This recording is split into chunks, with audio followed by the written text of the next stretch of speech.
What do most Fortune 500 executives have in common? They learned important lessons on the fields and courts of their high school and collegiate sports teams. This is true for both men and women. Ernst & Young found that a whopping 94% of women holding a C-suite position played sports. Their wins and losses shaped their habits and who they would become. Join me on my journey to sit with some of the brightest executives in the world as we discuss how sports shape their professional trajectory. In partnership with Chief Executive Magazine, the voice of America's CEO community, I'm your host, Don Yeager, and this is Corporate Competitor Podcast. With me for today's episode is an extraordinary father-son duo, Chris and Nick Nikic. Chris is the first person with Down syndrome to complete an Ironman triathlon. In 2021, I had the honor of writing the book detailing their family's journey and their 1% better model that helped Chris get up from the couch and do something incredible. And they teach how that model allows others to reach their full potential. Chris works to share his story in this podcast, both in his voice and through his father. They want you to know that while you may never be the best, you can be better than your best when you stop imposing self-limitations and begin the journey to reach your goals one confident step at a time. How high is our potential, really? When I did my 1%, it told me that I have a bigger person. When he finished the Ironman at 16 hours and 46 minutes, Chris did reach his full potential using the 1% better system and strategy. But now his potential is so much higher and something we could never visualize. So now the question is, whatever we think our potential is, what do you think we all can accomplish if we tap into our full potential? Nick and Chris, thanks for joining us. My pleasure. Thank you for having us. You know, shortly after Chris ran the triathlon in Florida, was noted and ended up on so many media channels, you received a lot of attention, including HarperCollins reaching out and asking you about a book that would inspire others. And I'm honored that you all allowed me to join you on the journey of telling the story. And it was such a joy. In fact, not just to work with your family, but even to eat with your family. My son still talks about the day that we got to have lunch with y'all. I wanted to ask you, in 1999, Chris is born. And at the beginning of his story, it really starts with the hospital's statement to you, the way they encouraged you to be thinking about the challenges you were going to face to raise a child with Down syndrome. You mentioned while we were working on the book that the conversation turned to lower your expectations so that you can remain happy with your child. If you have high expectations, it will only frustrate you. You're a Division I athlete. Your daughter is also a great athlete. For you to have someone tell you, lower your expectations, tell us about that conversation with the hospital. How did that resonate with you and your wife? It is essentially like the passing of one dream of what you expected to the reality of what you got. That initial conversation is devastating. It's a heartbreaker because in one moment, you go from having this dream about having a child who's going to do amazing things in the world and accomplish amazing things. And then they tell you that that child isn't going to amount to anything. And that's the starting point. You have to settle into that and figure out what that all really means.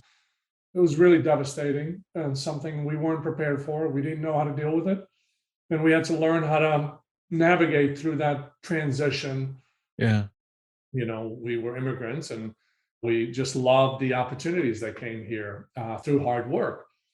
It was difficult, when you spend your whole life pursuing goals and dreams and aspirations and working hard to achieve them and loving the opportunity that you can do that in this amazing country. And then someone tells you that no matter what you do, your child is never going to be able to amount to anything. That's devastating. You don't know how to deal with that. having to accept it as a battle in itself until we figured out kind of how to embrace the joy and the gift that we've been given. And over the next 18 years of his life, that theme kept repeating itself everywhere, in schools, in parties, in sports, in social circles. It doesn't matter. You get overwhelmed by the society telling you that your child will never amount to anything.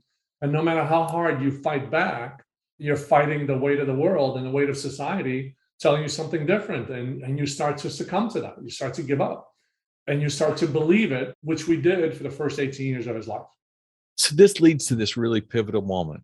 Your amazing wife, Patty, largely she devotes her life to working with Chris. In addition to being a father and a family man, you're also building a business, trying to offer consulting to companies. And then one day, Chris is in high school. You're sitting in your den together and you experience what turned out to be this seminal moment in your family's life. Can you take us through when it hit you that we have been doing this wrong and we need to think differently in order for our son to achieve his very best? Great question. So at that point, my wife got really sick, which meant I had to come home and spend more time at home, taking care of her and taking care of our son. In spending more time with him, I got to see some things and it became much more real to me. What I saw was him coming towards the end of his high school career and then seeing that he wasn't prepared for anything. Essentially watching my son head over a cliff at the end of high school, nowhere to go, no job, no college, no career. And I looked at him and I thought, this can't be the whole story. And at that point, I decided we're going to try something different. It was either accept this for the rest of his life or take on one more challenge and one more battle and show him that he can do more. You know, you played basketball at Johns Hopkins. Your basketball story in its own right is amazing. I love what I learned about how you're wired, which I think is ultimately now what we're seeing in Chris. But why did you pick athletics as an endeavor for him instead of maybe art or music or something else? What was it that told you, get him off the couch and let's go do something athletic? I'm a practical person that way. I think athletics teaches you lifelong lessons through discipline, through hard work, through teamwork. I learned a lot of that playing high school and college basketball. I learned the things that work and don't work, how to work with people, how to, work in situations that don't always work. Is just amazing life lessons come from sports. And then the added benefit of sports is that it gets you in great shape. It gives you the physical ability and the energy to do more things. And added to that, athletics in society give you a place to belong. It gives you a sense of community, a place to be part of something. And people bond during sporting events and athletics. They make friendships that are based on that event. I saw a triathlon as a way to accomplish all of that, as a way to get in shape, as a way to make some friends, as a way to teach them lifelong lessons. And it turned out to be so much more than I even thought was possible. We started on the journey one step at a time, and we applied, this concept to continue to teach them things that gave them that opportunity. But initially, that was my thought: is just let's get them off the couch and get them started and get them involved and help them make some friends. And it was not about the amazing things that collectively you all have accomplished. It was just getting off the couch originally. That's all it was. We couldn't see beyond getting him off the couch and making some friends. There was no way. You can't see something that's so far away that 18 years have put essentially filters on that make it impossible to see. So we had to go as far as we could see at that point. And then every time we went a little further, we saw a little bit further. Chris, Yeah. what does it feel like when you're competing, making your way through the race, and all those people are cheering for you? What does that do to your heart to hear all those folks screaming for you and encouraging you? I love to compete. Winning, there's no wrong answer. It's just like, do not let the person beat you. If it's win or lose, I win, and everybody loses.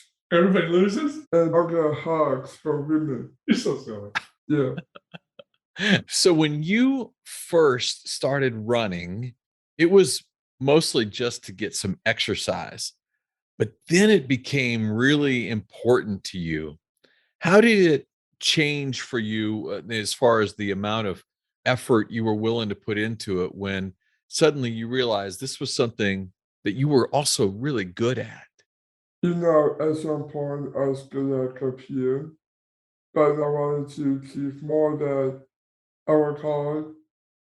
When I did my 1% in my bedroom, it told me that I have a bigger person. Nick, one of the things that you taught me, I did not know very much about Down syndrome and about those who live with it.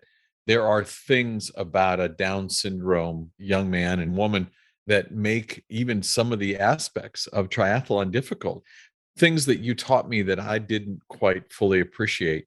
Did you have any idea that any of those challenges would present themselves when you chose triathlon, or was it just happened to be an opportunity and an event?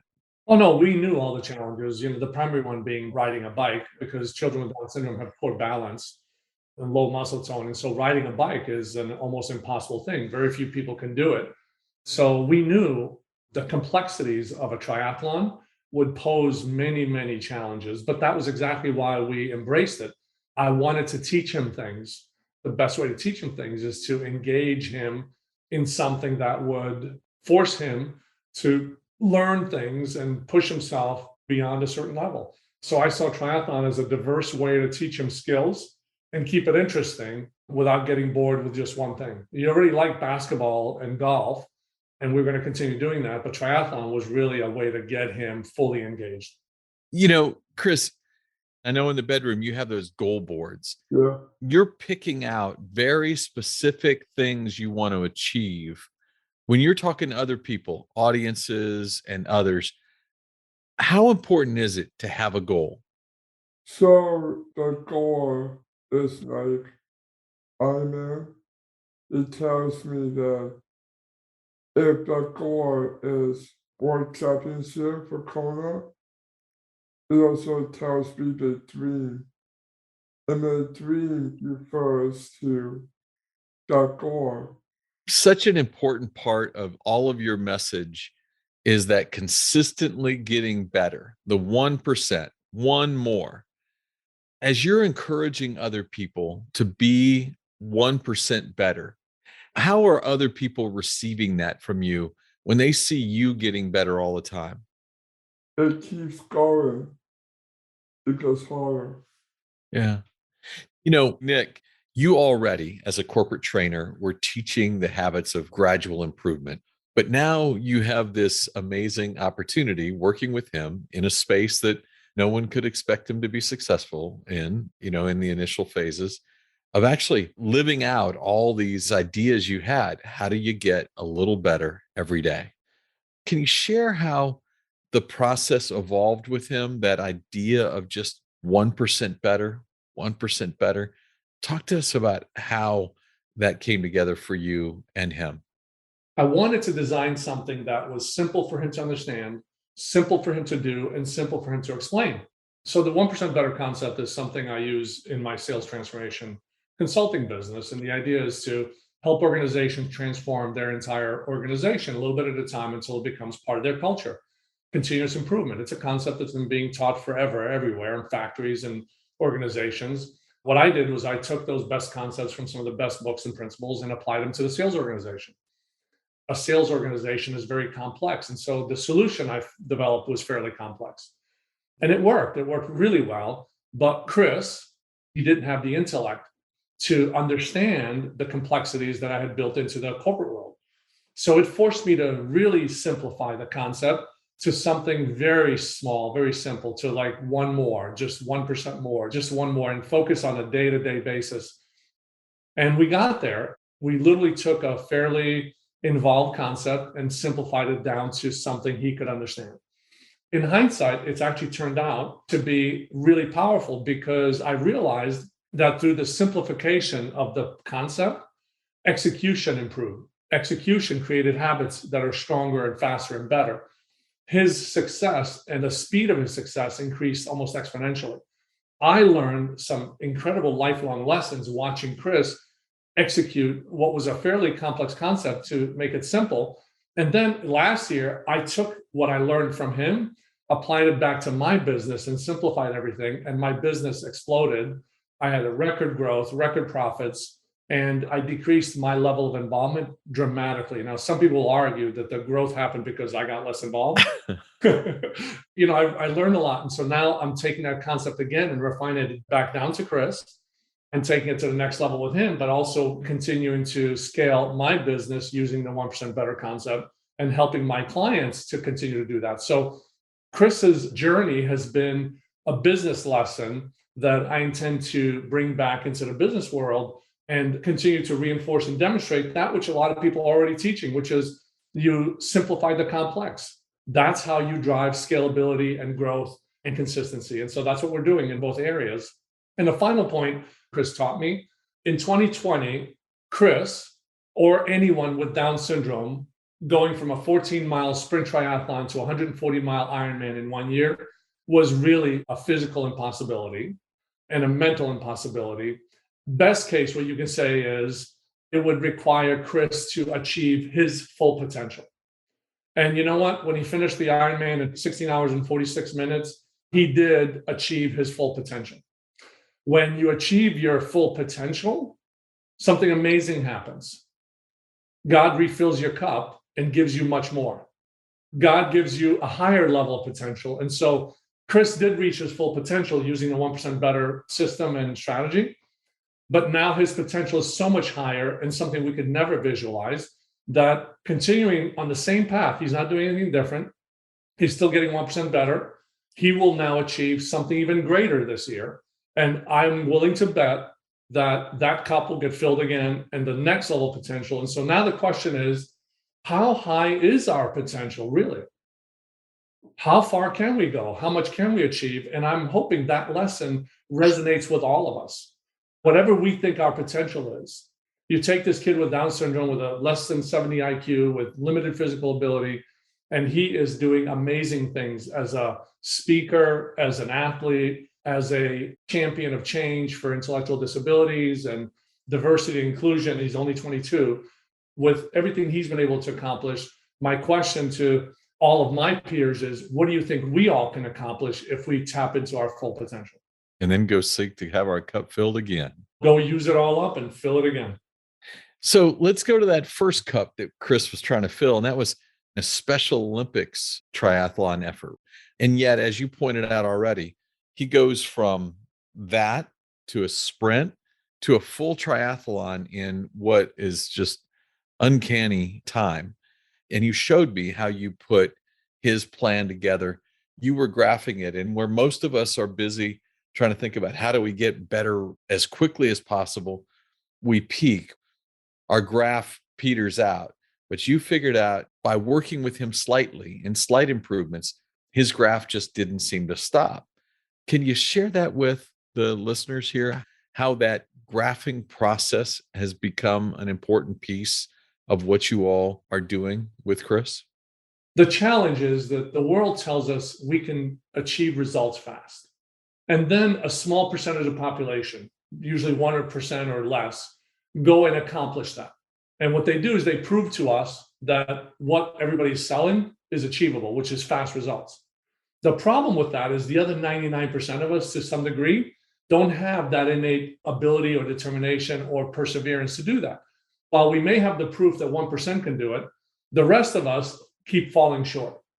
Those 1% have a mental toughness that is so unique to the population that most of us don't have it.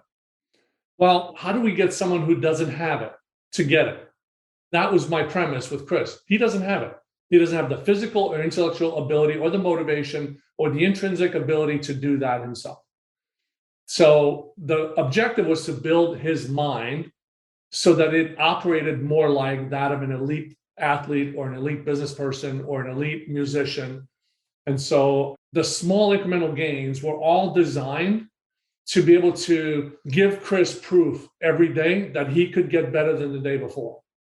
Those gains had to be small and they had to be incremental. Why? Because if they were too fast, he would hit a wall where he wouldn't see improvements anymore, and then his mind wouldn't keep improving. We would have peaked out on the physical before we were able to influence the mind to believe anything's possible. So we had to go so slow that the whole thing would last long enough until we fooled his subconscious mind into believing he can do anything. Wow. That process took almost a year. Now you can't tell Chris he can't do something anymore. He has the same mindset as an elite world-class athlete. He doesn't have the body for it, but he has the mindset of any elite athlete. And now Chris is going to continue to fill that cup over and over again because it is part of his lifestyle. That's why this process is so important. And I tell people in this method, the number one criteria is patience. You have to be patient and you have to go slow, so slow that you give yourself enough time for the mind and the body to get there together until the mind becomes accustomed to winning every day. And unfortunately, that's not something you can do in 10 or 20 or 30 or 60 days. It takes many, many months for the mind to finally believe that. And once that happens, the mind takes over. And then the physical part starts to compound. And most of Chris's physical growth happened in the last 3 or 4 months. Every month was higher than the previous several months. But then at that point, the mind had already gotten to that place, and now the body was catching up. But the other thing that really worked by that incremental growth thing was that he was seeing consistent success. Yeah. And then he grew to really enjoy the things that are innately painful, the training, the difficult parts of success. People don't want to do those things. But his mind, as you said, had come to the place that he was enjoying what he was achieving, that he was, in fact, better than the day before. That's right. It's the fact that he's achieving a little bit more each day. Like he woke up this morning, he does this swim machine called Vasa. We started out by doing one set of 30 meters, and that was it. That was months ago. This morning, he woke up on his own, went up to the machine, and he did 10 sets of 79. Do you know why he did 10 sets of 79? Because 2 days ago, he did 10 sets of 78. Right. And he did his push-ups, sit-ups, and squats today. The previous time he did 10 sets of 33. Today, he did 10 sets of 34. It's automatic. He knows. See, Chris's training regimen is simple. It's just one more. Think about it. He just goes and gets it done, and he gets exhilaration from that one more. And to prove the value of what you are teaching, we had lunch. Chris, your wife, yourself, myself, and my son in Orlando. My son's 13 years old. And one of the things he was worried about was he didn't have the muscle that other kids did. So he took Chris's dare and he started doing just a little bit more. And it's pretty amazing. It's been a bit, but what I've watched in him taking that dare, doing what Chris was encouraging him to do, it worked, and it worked right into his physical benefit. What a great lesson and what a great teacher Chris was. And it was just, my son has fallen in love with Chris and Chris's story. So I love the fact that it didn't just work for Chris, as you pointed out and taught so often, it has worked for many. Yep. A lot of Chris's friends now are doing it. A lot of his Special Olympics friends are all doing triathlons, and some of them are starting to think about Ironman.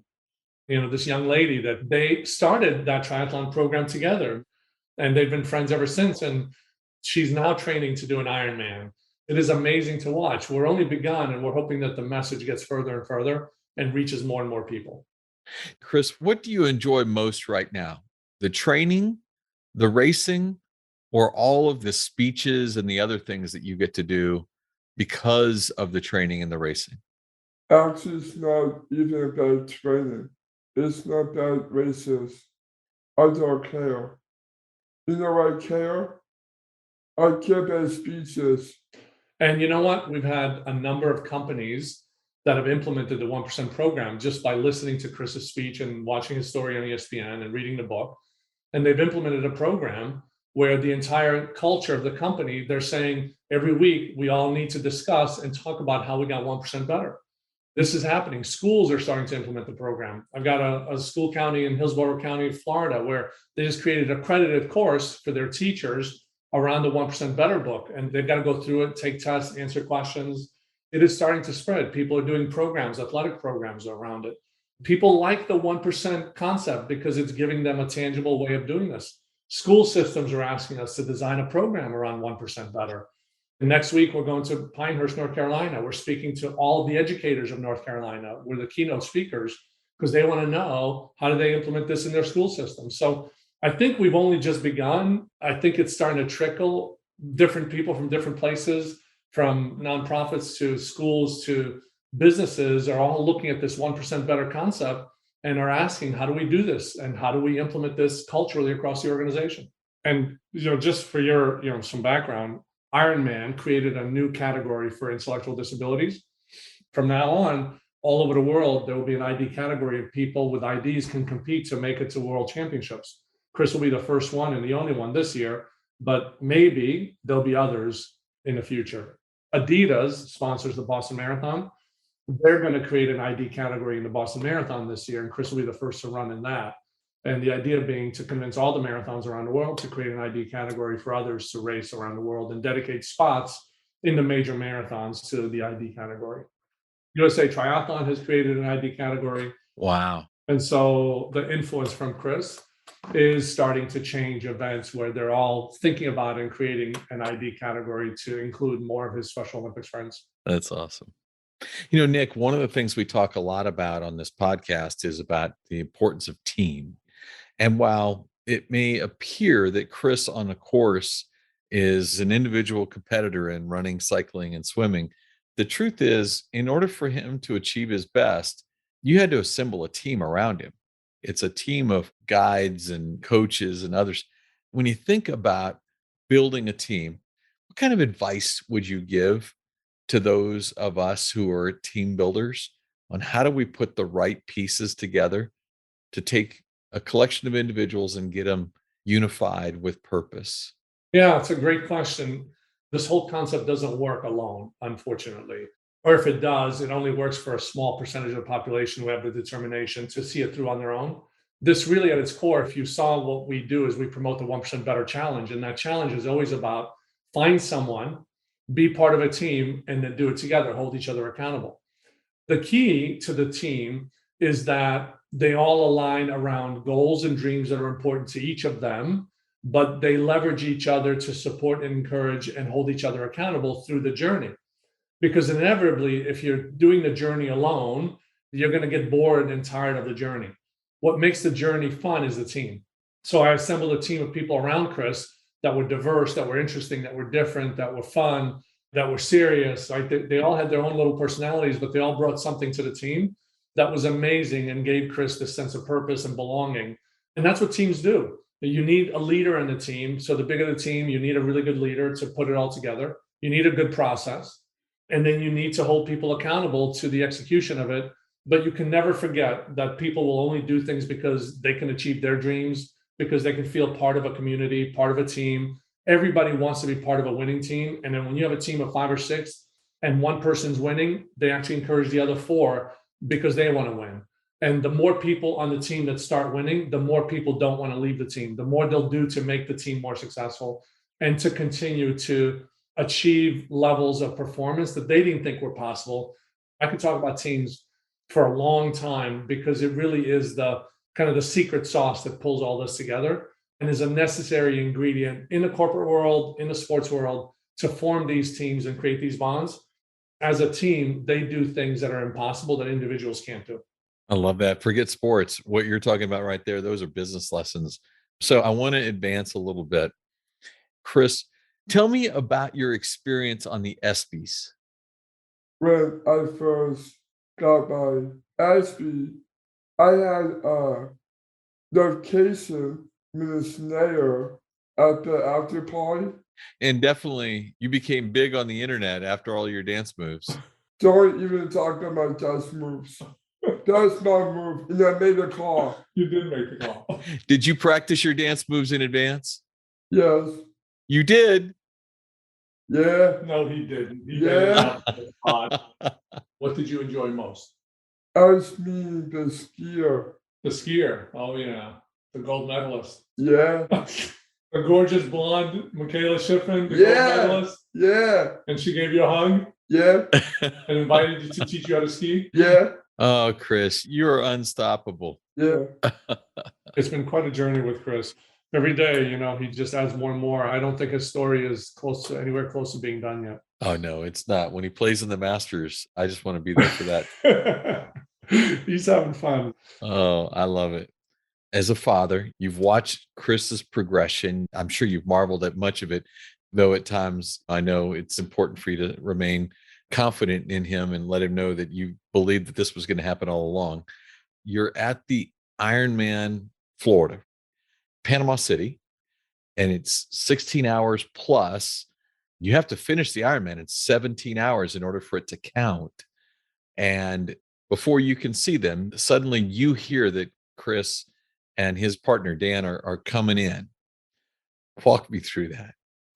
So, when you're in the moment, the entire race, you're focused on what could happen and what you need to do to help them get through it. But then you reach a certain point where it's done. With 30 minutes to go, he's only a mile away, and you start to hear all the crowds and all the cheering, and he's done. At this point, he could crawl across the finish line. And all of a sudden, it's like this amazing calm set over me. It's as if I didn't have to worry about anything anymore. If he could do this, that he could do anything, and I didn't have to worry about him. But then this thought came over me. Chris now was about to change the lives of hundreds of thousands of parents out there, all those hundreds of thousands of parents like me and my wife who have that same weight on their shoulders. And then I realized at that point how wonderful that moment is for all of them, how relieved they're all going to be seeing him cross that finish line and then seeing their own child realizing they don't have to believe what my wife and I believe for 18 years. They can actually believe in the possibilities of their children, and they can believe in their dreams, and they can take a different approach and do something different to give their children the chance that we only gave Chris when he was 18.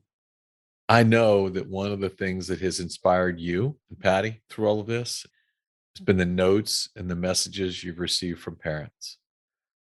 Is there a particular one of those notes or comments that has stood out to you and that is something that you hold on to and you think of often? You're right. We've got hundreds and hundreds and maybe thousands of these that we read all the time, both Chris and I. The one that is most memorable to me is during the race, this young woman came up to me. She had a little boy with Down syndrome. He was probably 4 or 5. And she said they drove 14 hours to see this. And I remember holding him and talking to him and seeing the look on her eyes. And we've gotten messages since then. And, she says, hey, Gabe always talks about Chris. If he's 5 or 6 or something, he remembers he wants to come to another Ironman. And that to me was the story that brought it all together, is how far people are willing to go to see some proof of what their children can do. Isn't that amazing? It started by getting him off the couch. That's it.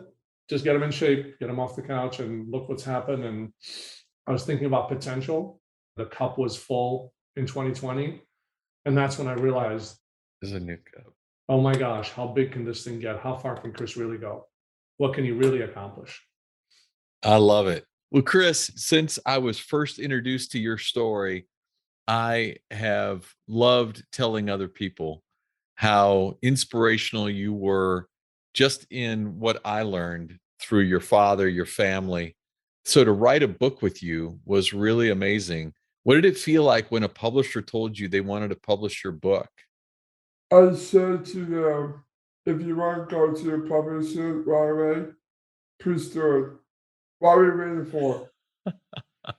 Well, we've received in our office a number of emails and letters from people who have read it, and we're just so inspired by you. So we'll jump in and we'll spread this thing far and wide. I want more people to know and connect to Chris and the story. How can our listeners connect with you? They can reach out to us, if they want to talk, they want to connect, they want to do something. Best way is just send an email to chris@chrisnikic.com. Everything filters through that, and then we can kind of manage it from there. We can schedule a call. We can send them something. People ask all the time for different things, little birthday wishes or whatever. So best way is that way. We do get a lot of requests, and so it's a good way to manage it all. And then from there, we'll take it one at a time. Chris, Nick, thank you for opening up and encouraging your family to tell the story as you did. You all have become a treasure to many and a treasure to me. So thank you so much today for being corporate competitors. Thank you. And you should have warned me about all the questions making me cry again. You should have warned me about all the answers making me cry again. You impact so many people and you encourage us. Thanks, man. Perseverance. Perseverance. That's our word. That's a good word, buddy. Yeah. Chris, I love you, buddy. I appreciate you. Thanks. I hope you have a good Zumba. I will.